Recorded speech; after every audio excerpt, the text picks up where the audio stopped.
Eh bien, salut à tous pour ce nouvel épisode du podcast NWA TNA, épisode 4.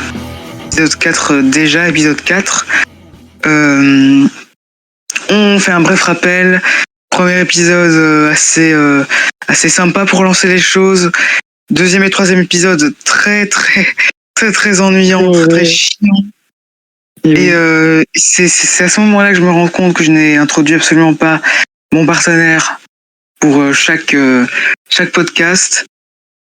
Salutations. Cette place à Monsieur Fox. Comment ça va, Monsieur Fox? Ça va très bien, je suis posé. Ça fait plaisir de revenir parce qu'on avait fait une petite pause d'une semaine, mais on est de retour pour parler de Total Non-Stop Action. Moi j'avais fait une pause, toi t'avais fait une vidéo, donc voilà.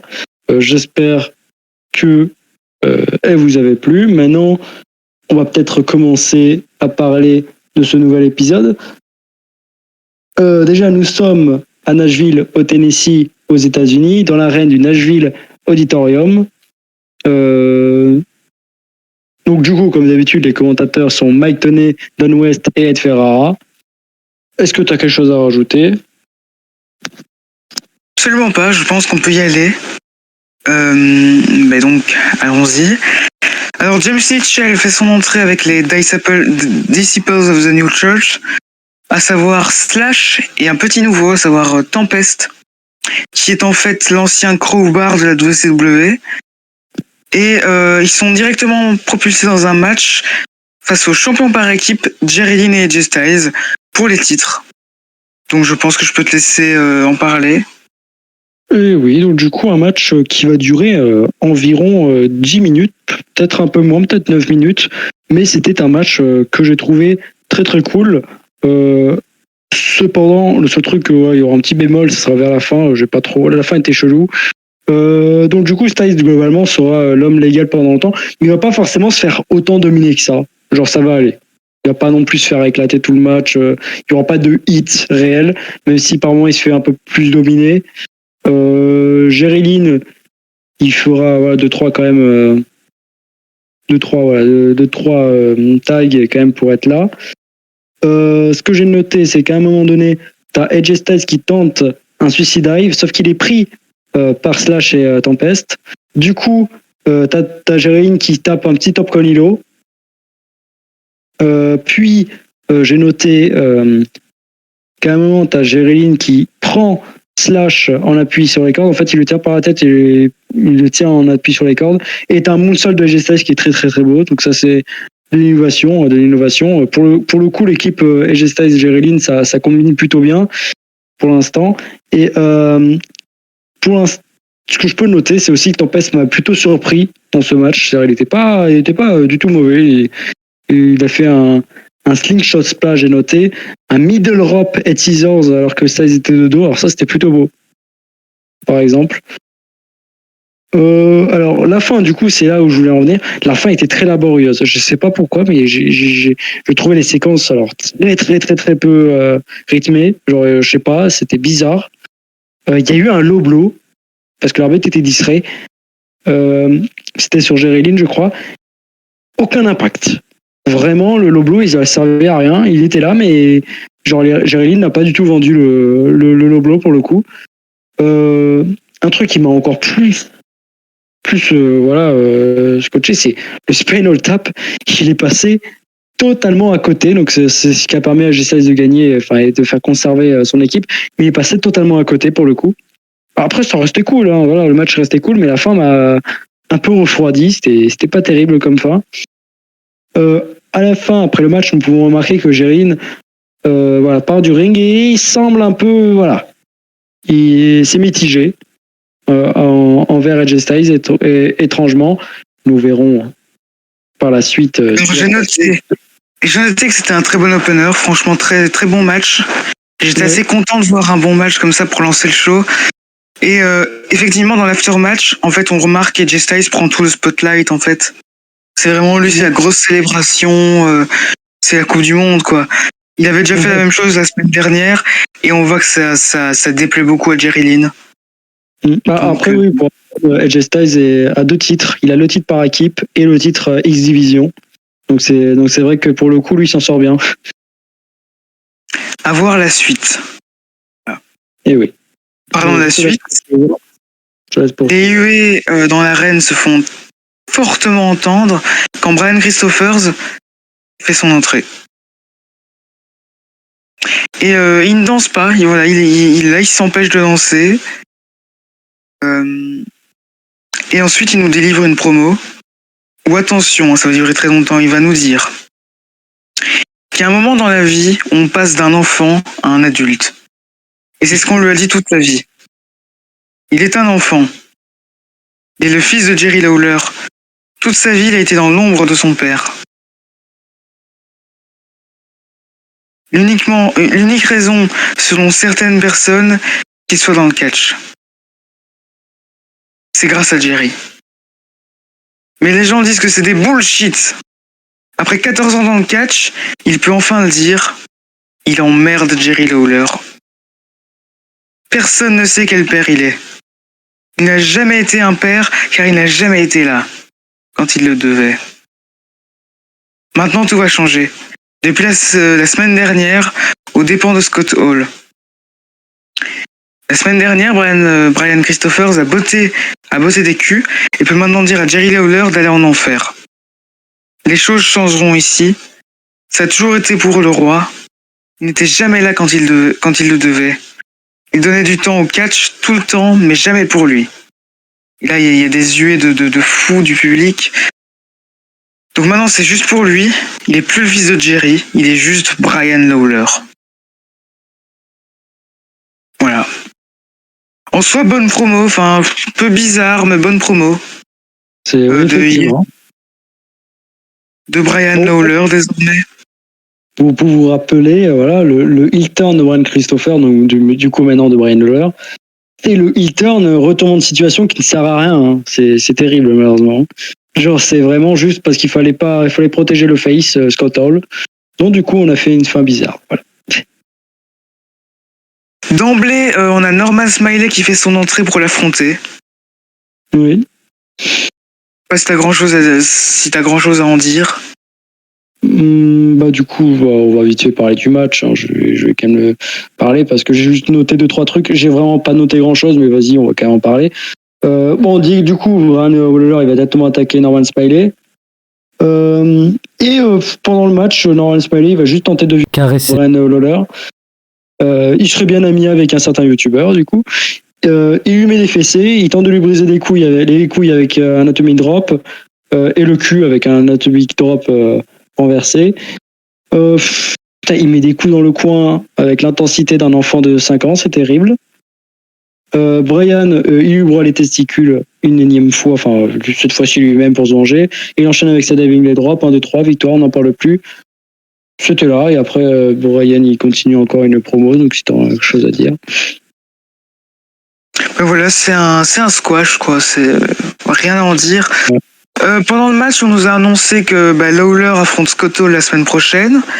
Et après le match, Lawler dit juste à Scott Hall qui sera le prochain. Et le segment se termine à cet endroit-là. On part en coulisses où Jeff Jarrett est persuadé qu'il est le number 1 contender ce soir. Et on a un dirigeant qui lui dit que c'est pas le cas, quoi, c'est le contraire. Et Jeff Jarrett l'attrape et le dirigeant le suspend. Voilà. Un petit segment qui continue à nous booker un Jeff Jarrett bien heel qui est contre la direction de la TNA. Voilà, effectivement. Voilà, donc ok, c'était là, on est content.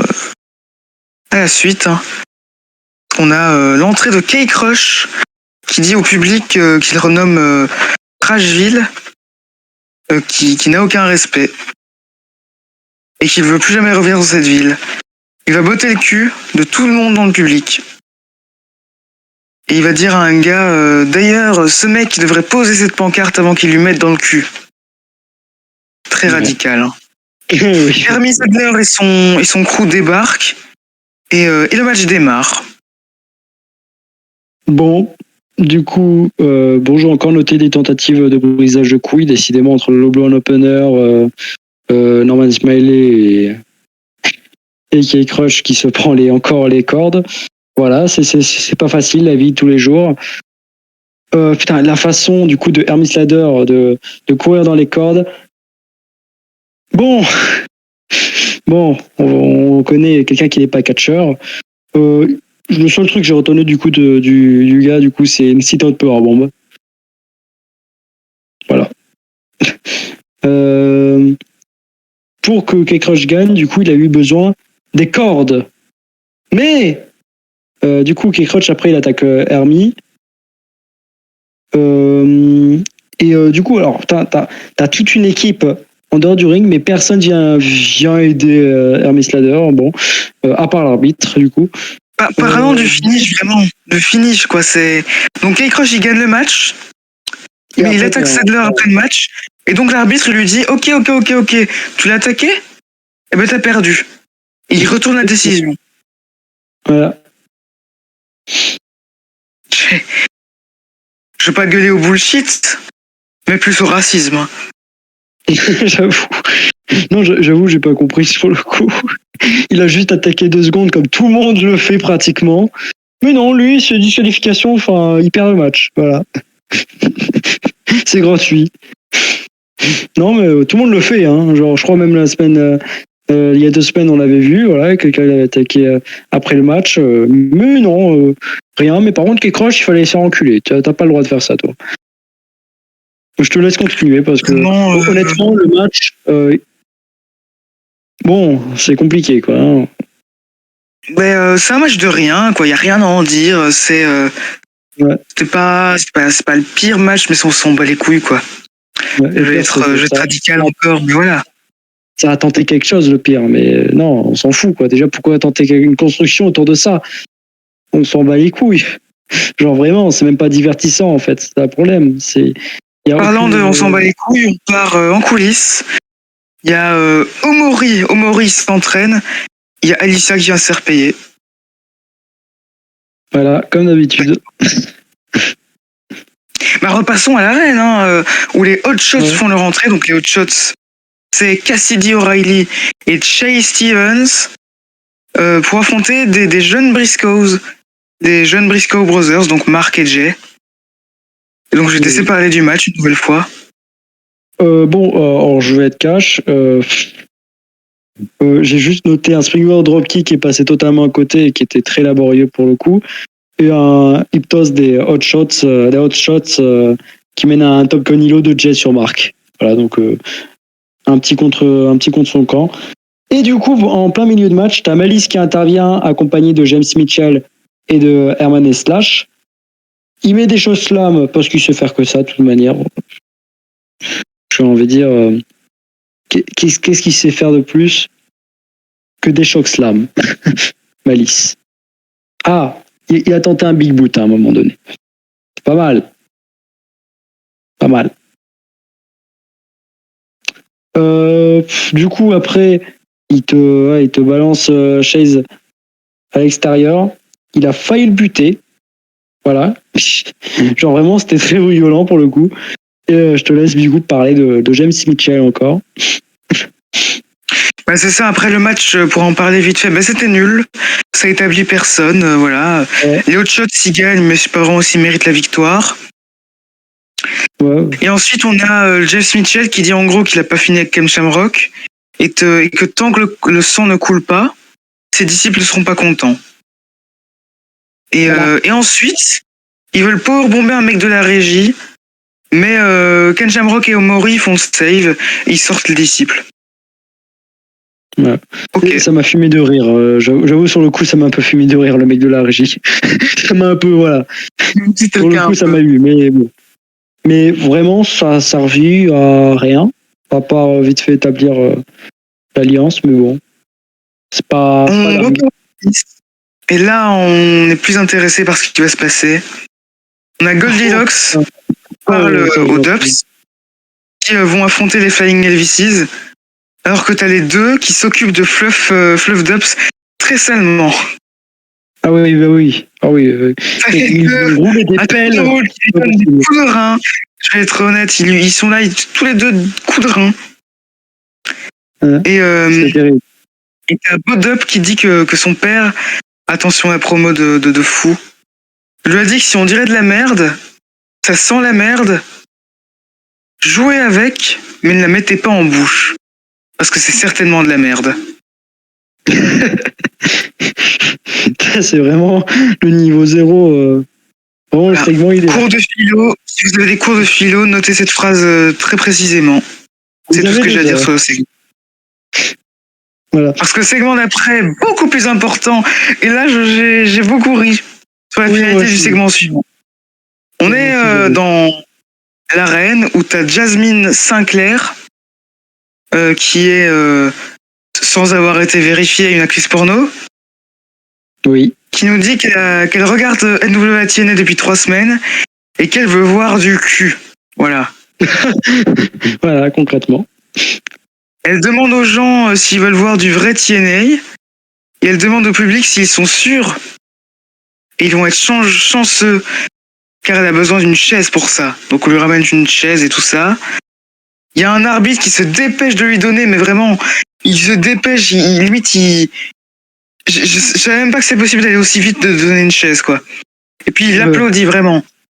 Elle place Jérémy Borache sur la chaise et elle lui dit qu'elle va le mouiller. Elle demande à la caméra de s'approcher et à la musique de se lancer pour débuter une belle lap dance sur Borache qui est complètement choc-barre de baiser. Hein. Voilà. Oui, c'est le cas. C'est le cas de le dire. Le gars, il en revient pas. Là, c'est peut-être le meilleur show. Il enlève son string. Et là, t'as la régie. La régie débarque et ils veulent la stopper. Parce qu'elle allait se foutre à poil, vraiment. D'autres se foutre à poil. Un gars de la régie qui débarque avec une serviette pour la couvrir. Et là, t'as un spire d'être Ferrara. Ferrara, il tape un spire sur le mec de la régie. Non, ça m'avait fumé de rire. J'étais mort de rire, j'en pouvais plus. Ah, le gars, il a faim. Hein. Ah, le gars, il veut Malheureusement, pas ça ne suffit pas. Le mec de la régie, il réussit quand même à cacher Jasmine. Et du coup, Ferrara, il est déçu. Et c'est la fin du segment. Bon, en vrai, c'est un peu con, mais j'avoue que ça m'a vraiment fait exploser de rire sur le coup. C'est vraiment le segment, il m'a fait. Ouais, moi, j'étais de bonne humeur après. Le segment, je savais pas dans quoi on partait. Et puis j'ai vu le spire et j'ai éclaté de rire, j'en pouvais plus du tout. C'était. Franchement, niveau comédie, c'est vraiment drôle, mais genre, premier degré, quoi. Ça reste dans le perso de Ferrara, et tu t'attends pas à ce que le mec il arrive et il claque un spire sur le mec de la régie, quoi. Ouais, c'est ça. Mais je m'y attendais pas du tout, j'étais choqué. Non, franchement, c'est très très très drôle. Et pour le coup, c'est beaucoup plus drôle, ça, que si on avait eu avec Francine et Ferrara il y a quelques semaines. Genre, exactement. Là, on s'y attendait pas, quoi. C'était inattendu, c'était bien géré. Enfin voilà, très très très très cool comme segment. Et on switch, hein, parce que les Dubs et les Flying Elvises, ils font leur entrée pour leur combat. Je peux noter aussi que juste avant le combat, Mortimer Plumtree fait ses débuts à la table des commentateurs. Je peux te laisser parler du combat, hein, même s'il n'y a pas grand-chose à en dire. Eh ben, tu fais bien de le dire. Je notais un moonsault de George Estrada, parce qu'il fallait que je note quelque chose quand même. Un enchaînement Pup Handle drop, plus Springboard Fenton pour en finir. Et pour parler du Springboard Swanton, il a fallu avoir un gros botch. Voilà. Il a fallu avoir un mort en direct, le coup du lapin pour le coup, parce que c'était très très limite. Genre à tout moment, il y avait un mauvais contact qui pouvait être dangereux. Je crois que c'était George Estrada, celui qui était le plus en danger. D'ailleurs, les Flying Elvises, la dernière fois qu'on les avait vus, c'était au premier show, si je dis pas de conneries. Exact. Ça faisait un petit moment. Donc voilà, j'ai rien noté. Hein, c'est vraiment rien à dire. C'était là. J'ai juste noté match correct. C'est la seule note que j'ai sur le match. Oui, bah pour le coup, il y a vraiment rien à dire. Hein. À part vite fait la fin, parce qu'il faut quand même dire comment ils ont gagné, mais bon. Sinon, on se défend. Par contre, le segment en coulisses qui vient, il y a quelque chose à en dire. Il y a en coulisses, et t'as AJ Styles et Jerry Lynn qui sont en train de se foutre sur la gueule. J'ai pas trop compris sur le moment. Et ça se finit sur Jerry Lynn qui fout un gros pile driver sur une caisse d'équipement et qui lance la ceinture par équipe de Styles sur Styles. Mais gros segment et très très sympa. Ouais, pour moi c'était vraiment un excellent segment, c'était très bien amené et c'était logique parce que pour le coup Jerry Lynn il se faisait un peu manger en opener, donc c'est logique qu'il veuille se dire bon, on va régler ça. Non, franchement, les choses avancent. Storyline venant pour le titre X Division. Non, j'ai hâte de voir la suite. Là, ça me hype pour le coup. En parlant de suite, transition toute trouvée. Ken Shamrock et Takao Omori font leur entrée pour leur match pour le championnat NWA. Et comme d'habitude, je vais tester parallèle du match de championnat. Alors, je vais être cash. Ça a beau avoir duré. Alors, d'ailleurs, je crois que c'est peut-être le match 1 contre 1 qu'on a vu qui a été le plus long. C'est pour dire. Hein. C'est voilà. Depuis qu'on regarde ce 4e épisode, c'est peut-être le match 1 contre 1 qui a été plus long. Après, il a duré environ 11 minutes, à peu près. Un truc comme ça. J'ai pas trop regardé sur Cage Match. Mais j'ai pas noté grand-chose. C'est triste, mais voilà. Bon, Ken Shamrock qui va travailler un peu sur les soumissions. J'ai remarqué que Ken Shamrock se faisait de plus en plus hué. De plus en plus hué. Je sais pas pourquoi. Au départ, il était assez over, mais je pense parce que c'était une salle où il était favorable. Peut-être que c'était chez lui, donc je sais pas.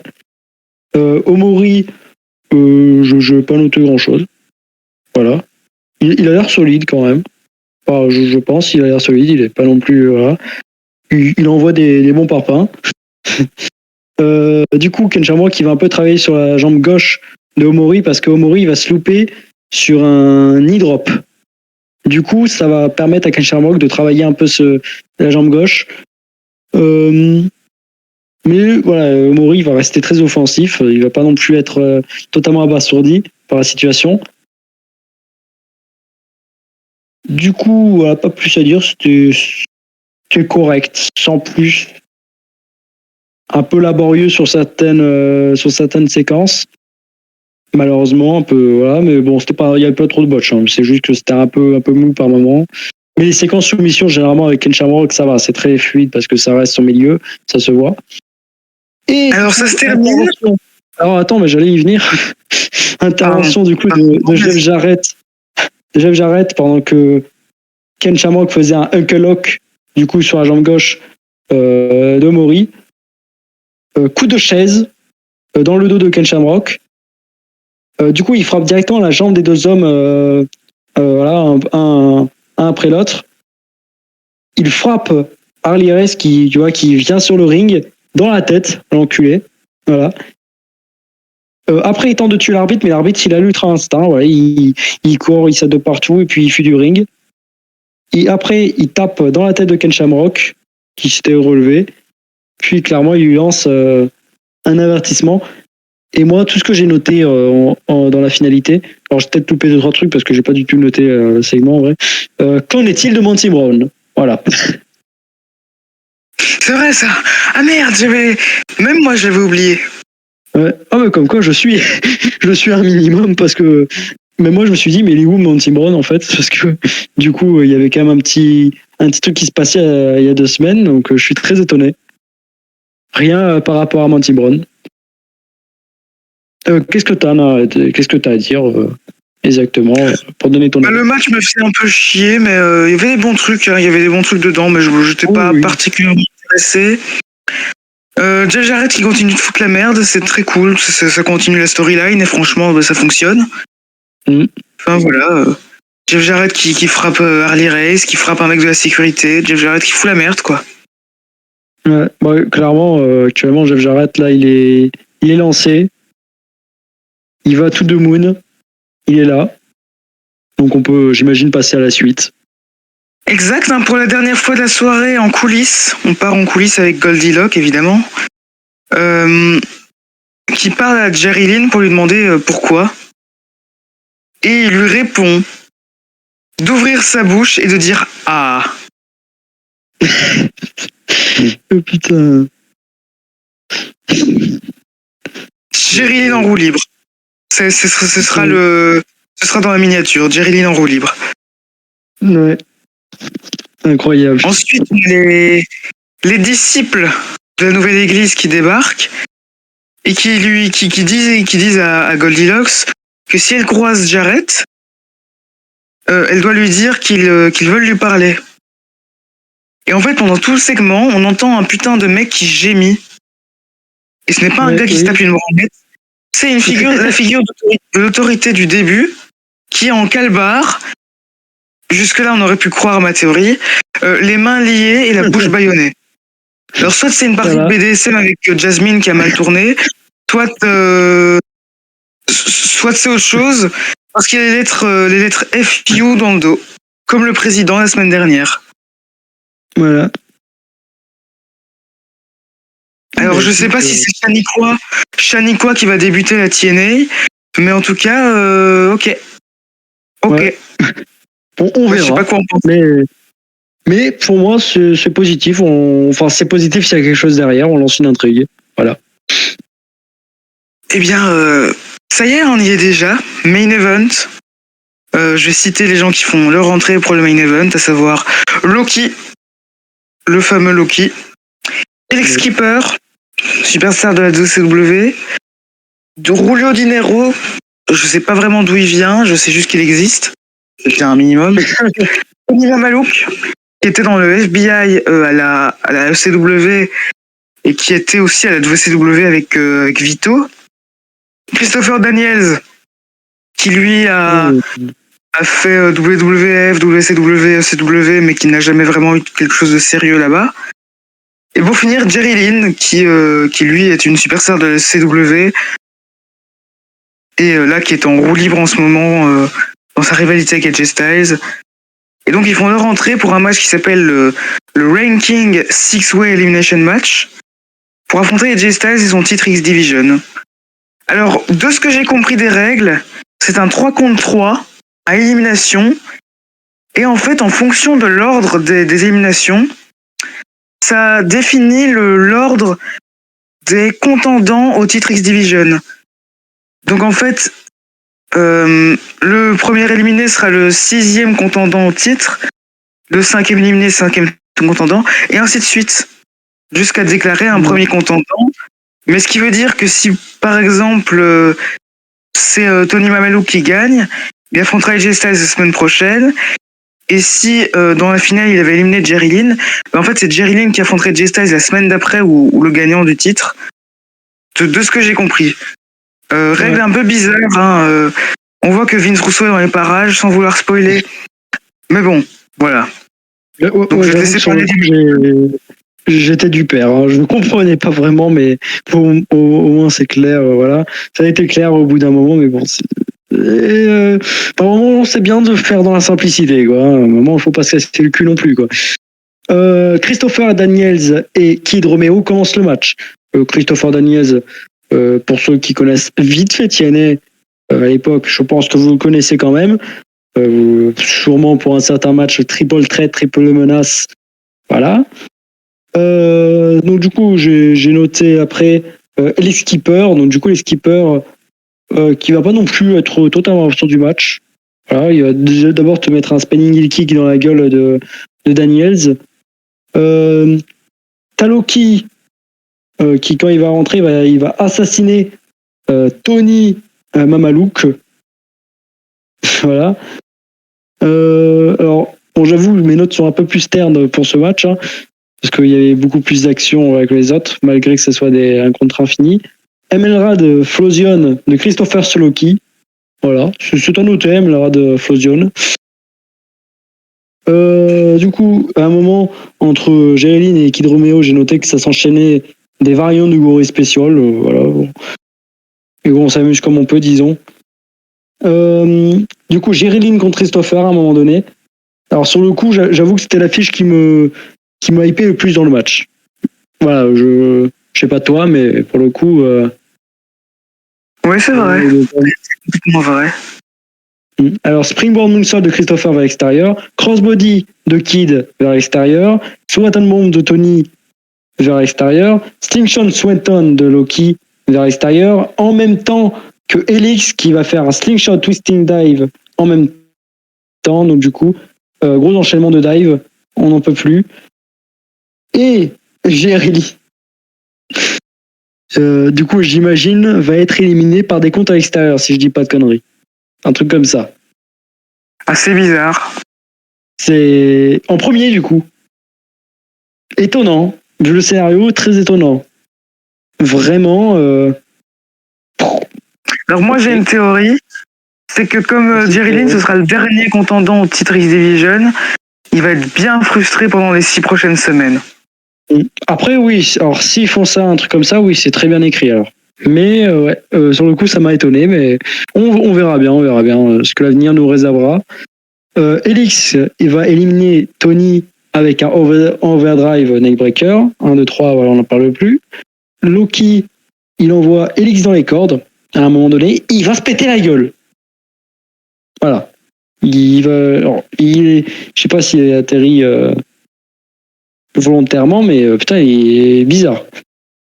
On dirait qu'il avait loupé les cordes, on sait pas. C'était niqué la nuque en plus, j'ai l'impression. Enfin, c'était ce qu'il vendait en tout cas. Loki va te faire un peu son, un peu de comment je pourrais dire alors pas de torturac exactement, mais plus en position genre de on va dire de angle slam, sauf que tu le gardes. Il va te faire un corner des Valley Driver dans le coin. À un moment donné, t'as Alix qui revient et qui te porte un missile dropkick sur Loki qui va vendre sa grande race, concrètement. Christopher Daniels, il va revenir pour prendre le tag. Il va porter son Last Rights sur Alix pour le compte de 3. Ensuite, Avalanche White Nose. Alors, désolé, hein, sur le coup, pendant que j'ai écrit les notes, j'ai totalement zappé le vrai nom de la prise. Hein, donc, du coup, j'ai marqué ça comme ça. Vous m'excusez. Le R-Red Crash. Oui, voilà, putain. J'avais juste le crash. Hein. Du coup, sur Christopher, 1, 2, 3, donc l'arbitre compte 3, mais les cordes, que Christopher avait chopé les cordes, mais vraiment à la dernière seconde, pour le coup, même d'ailleurs, c'était pas très visible dans la caméra, donc voilà. Loki va enchaîner un peu Alix. Non, il va enchaîner, putain, je dis n'importe quoi, il va enchaîner Kid. Springboard Inziguri, il va porter son kick avec plusieurs rondades dans le coin. Sa Dragon Clutch pour éliminer Kid Romero, qui va taper. Loki, du coup, il va à la fin éviter le Last Rights de Christopher Daniels et il va porter un Fisherman Buster pour emporter le match sur Christopher Daniels. Globalement, ce que j'en ai pensé du match, c'est qu'il était pas mal, c'est qu'il était bon, mais mitigé. C'était pas excellent. J'avoue, j'ai peut-être plus d'attentes, vu que t'avais quand même Loki, Christopher Daniels et Jerry Lynn. Alors effectivement, c'est un bon match. Hein. Mais je vais rebondir sur ce que tu viens de dire en disant que bon, la plupart des mecs du match débutaient. Donc pour les établir, c'était peut-être le mieux de pas lancer un 5-star directement. Hein. Je me dis que c'est la première semaine de Christopher Daniels. Alex Keeper, je suis pas sûr, mais je crois qu'on l'avait déjà vu plus tôt. Kid Romero, c'est la première fois. Ouais, je crois Alex, on l'avait vu dans la Battle Royale, un truc comme ça. Oui, c'est possible. Donc j'ai parlé de l'aftermatch. Hein. Donc Loki, il est content, voilà. Loki, il fait encore son con, là. Un jour, faut qu'on parle de Loki, de la lignée des Golemons. Non, mais lui, il a oublié aussi un concept dans le catch. Hein. Il se fait attaquer par les Flying Elvises. Ouais. Sur le coup, j'étais étonné de les voir comme ça venir attaquer. J'avoue, ça vient comme ça. Hein. Ça vient totalement comme ça. Voilà. Mais bien sûr, il y a le reste des participants du match qui viennent faire le save. Voilà, parce qu'ils sont sympas. Ouais. Bah du coup, à part Jeff Jarrett. En fait, Jarrett. À part la vérité, attends, c'est que c'est pas vraiment le reste des participants. C'est surtout Alex Keeper et Christopher Daniels. Bizarrement. On en reparlera plus dans les prochaines semaines. Mais bon, sans spoiler, Jeff Jarrett débarque et il dit globalement qu'il encule les commentateurs, qu'il encule la TNA et qu'il aura sa chance au titre. Alors il insulte un fan au premier rang et t'as le fan qui bouge du premier rang qui commence à attaquer Jarrett avec deux de ses potes. Et ils ont pris Jarrett à 3. Sur le moment, j'étais un peu perdu. J'ai fait quoi? Non, mais moi aussi, mais moi aussi, hein. Où est le kayfabe? Voilà. Et les Disciples of the New Church qui débarquent, et t'as Jarrett qui les attaque directement avec une chaise. Alors pour moi, vu le segment en backstage juste avant, je pensais que les disciples, ils allaient faire un pacte avec Jarrett, et Jarrett, gratuitement, il les attaque avec une chaise. Ouais, c'est vrai que c'est bizarre en vrai. Hein. Et du coup, Malice, il le prend mal. Et comme Malice le prend mal, il débute une bagarre jusque dans le public. Et ça met fin au show. La fin, j'ai rien compris. Hein. Genre de base, je me suis dit, vas-y, il va y avoir une alliance, un truc comme ça. Pas du Fin tout. sacrément bordélique. Ouais, c'est le bout. Pour le coup, ouais, la fin est bizarre. C'est une fin de. On dirait qu'on a essayé d'amener quelque chose, mais sans savoir où on va exactement.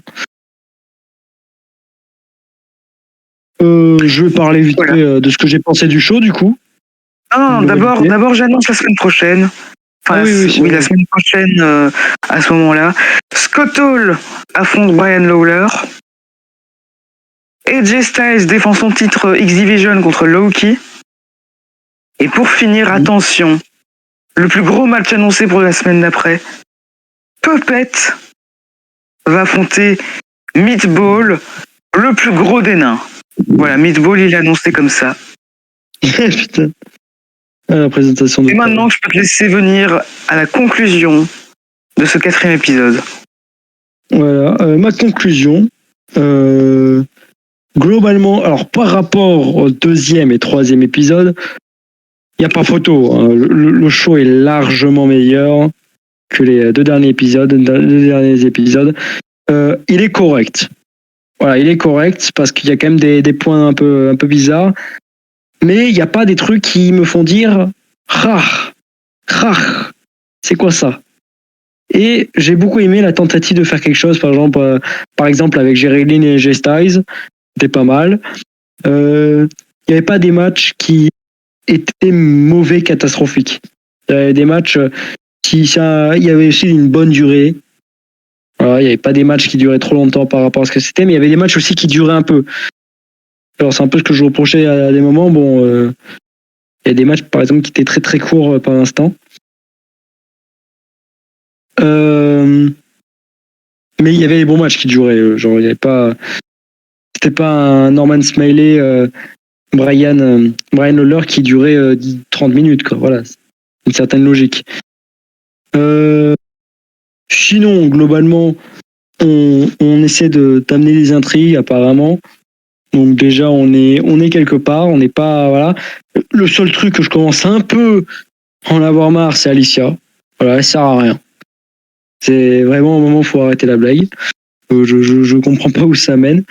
Pour le coup, le truc avec Ed Ferrara et tout, voilà, avec la meuf et le striptease, voilà, c'est un de mes petits moments où j'ai bien ri, voilà, étonnamment.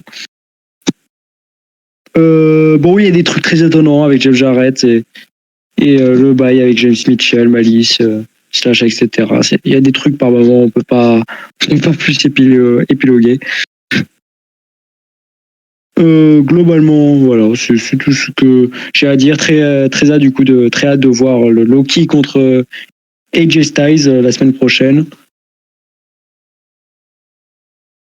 Et je n'ai normalement pas plus à dire. Eh bien, je te rejoins sur beaucoup de tes avis. Franchement, bien meilleur épisode que le 2 et le 3. J'ai de nouveau envie de regarder le show. Assez confiant pour la suite. Low-Ki et Styles assez hypé. Non, franchement, épisode qui a fait un très bon taf. On apporte des nouveaux membres dans le roster. Tout ce qui est Hermie Sadler, ça dégage et ça fait plaisir. Ouais. Ken Shamrock est un champion ennuyeux. Ah oui, oui, putain, oui. J'en ai pas parlé, mais les dires de Nouvelle Église, ça débute mal. Mais franchement, confiant pour la suite. Ouais. Bon épisode. Je viendrai à la conclusion que c'était un bon épisode. Mais pour le coup, pour reparler du coup de Ken Shamrock, il est aux aides de fou. Hein. Genre, je l'oublie à chaque fois, mais le pire c'est que je l'oublie. Hein. Genre, le match, je me suis dit, putain, oui, c'est vrai que lui, il est champion. Mais moi, dans ma tête, voilà, il est pas là, quoi. C'est un peu dommage. Un peu un des points noirs. Eh bien, je pense qu'on a tout dit pour cette semaine. Et qu'on peut bien sûr demander aux gens de liker, partager, s'abonner, la totale. Comme ça, on est content. Et oui, on est content. Continuez à suivre ce podcast parce que c'est génial. Et on raconte de très belles histoires ici. Globalement, je pense que nous avons tout dit. Je peux souhaiter la bonne nuit et à la prochaine.